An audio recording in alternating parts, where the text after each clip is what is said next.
গেরস্থ লোক।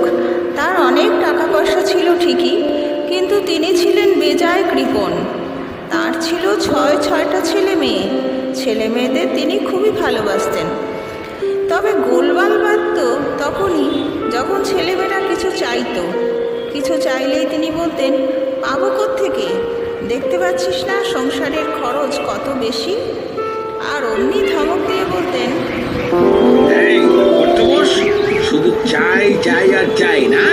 তোদের মা বোধহয় তোদের এই শিক্ষা দিয়েছে যে তোদের বাবার অনেক আছে, শুধু চাই চাই চাই করলেই পাওয়া যাবে, তাই না? কি কি আমি শিক্ষা দিয়েছি তোমার অনেক আছে? কবে কবে বলো বলো, কবে শুনেছো? এই একটা সুযোগ পেলেই হলো। এই তোরা এখান থেকে যা যা তো, আমার একটা হিসাব কিছুতেই মিলছে না। হ্যাঁ হ্যাঁ, রাত্র দিন ওই চিত্রগুপ্তের খাতার হিসেব নিয়েই বসে থাকো। কাজ তো নেই, একটু ছেলে মেয়েগুলোকে পড়ালেও তো পারো। পয়সা খরচ হবে বলে একটা প্রাইভেট টিউটরও তো রাখোনি। শুধু হিসেব হিসেব আর হিসেব। আর কিছু চাইলেই দেবো না, পাবি না, নিজেরা করে নে, জুটিয়ে নে। এই কি সংসার! ধুর তোর নিকুচু করেছে। আজ একটা হেস্তনস্ত করেই ছাড়বো। ছেলেটা একটা খাতা চেয়েছে, তুমি দেবে না? কি খাতা? এই কদিন আগে এক দিশটা কাগজ এনে দিলাম, এরই মধ্যে ফিনিশ? কি করে কি? হ্যাঁ, কি করে খাতা দিয়ে? খাতা খাতা আর খাতা। উরি বাপরে বাপরে বাপ! ছটা ছেলে মেয়ের খাতা কিনতে কিনতে যেন বাজারের সব খাতাগুলোই এ বাড়িতে আসছে। তা সত্ত্বেও বলে কিনা খাতা।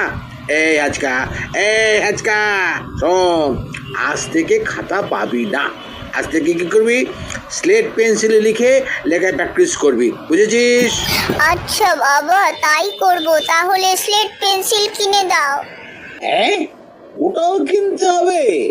তাহলে এক কাজ কর, শোন, স্কুল থেকে না চক নিয়ে আসবি আর মেঝেতে লিখে প্র্যাকটিস করবি, বুঝেছিস? কি তুমি ছেলে মেয়েদের এই শিক্ষা দিচ্ছ? বলি, স্কুল থেকে চক আনা মানে কি? মানে চুরি? তুমি ওদের চুরি করতে বলছো বাবা হয়ে? হ্যাঁ বলছি কি করব, আমার ক্ষমতা কোথায়? ক্ষমতা কোথায়? ব্যাংকে টাকা পড়ছে, আর ক্ষমতা কোথায়? হ্যাঁ, ওই বলেই তো ছেলে মেয়েগুলোর একবারে সর্বনাশ করছো। কি আবার তুমি আমার দোষ দিচ্ছ? যাও, তোমার সঙ্গে আর কোনো কথাই নেই। এই হ্যাচকা, তোর চক চুরি করতে হবে না। আমি পেপার বিক্রি করে তোর জন্য চকের বাক্স কিনে দেবো, বুঝলি? বাবা, এবছর ফাইনাল পরীক্ষা হতে আর বেশি দেরি নেই। তা কি করব আমি? না, বলছিলাম যে পরীক্ষার ফিস দিতে হবে তো, তুমি কালকে টাকাটা দিয়ে দিও, আমি নিয়ে নেব। ঠিক আছে, তোমরা চারজনই ওই পরীক্ষার ফিসটা নিয়ে নিও। আর পুচকি আর ভূতি, ওদের টাকাটা তোমার মাকে বলো আমার থেকে নিয়ে নিতে। হ্যাঁ, ঠিক আছে? ঠিক আছে। 1 মাস পর। বাবা, আমি পাশ করেছি, ক্লাস 10-এ উঠে গেলাম। কি পাস করেছো?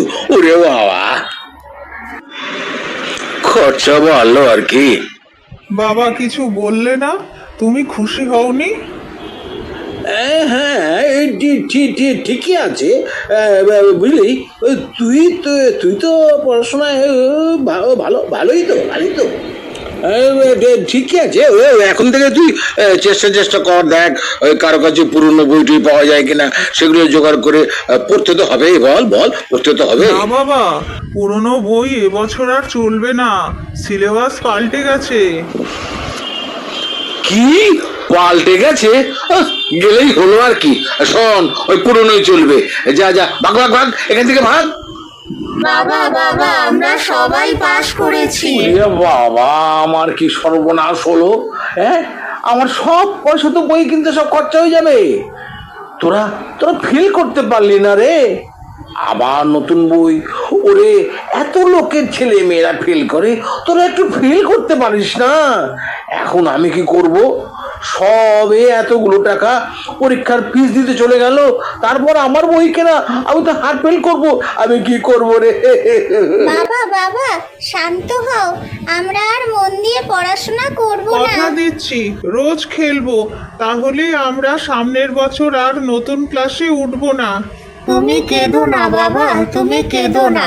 হ্যাঁ, তোরা তো আগের বছরও এই কথাটাই বলেছিলি, তারপর কি দেখলাম প্রতিদিন সন্ধ্যাবেলা ব্যাঙের মতো গ্যাঁ গু আওয়াজ করে সারা বাড়ি সারা পাড়া মাতিয়ে পড়াশোনা করেছিস, ইলেকট্রিক বিল পুড়িয়েছিস, আমার মাথায় গিলি শুকিয়েছিস, ঠিক পরীক্ষা পাশ করেছিস। কি করছিস বল তো? শোনো, ওসব বাজে কথা বন্ধ করো। সবাই পাশ করেছে, এই আনন্দে আমি একটা ছোট করে পার্টি দিয়েছি, তাতে পাড়ার সব ছেলে মেয়েদের আসতে বলেছি। তুমি সব ব্যবস্থা করবে, বুঝেছো? কি আবার পার্টি? এ আবার খরচা? আমি নেই বাবা। হ্যাঁ, পার্টি। হ্যাঁ, হ্যাঁ।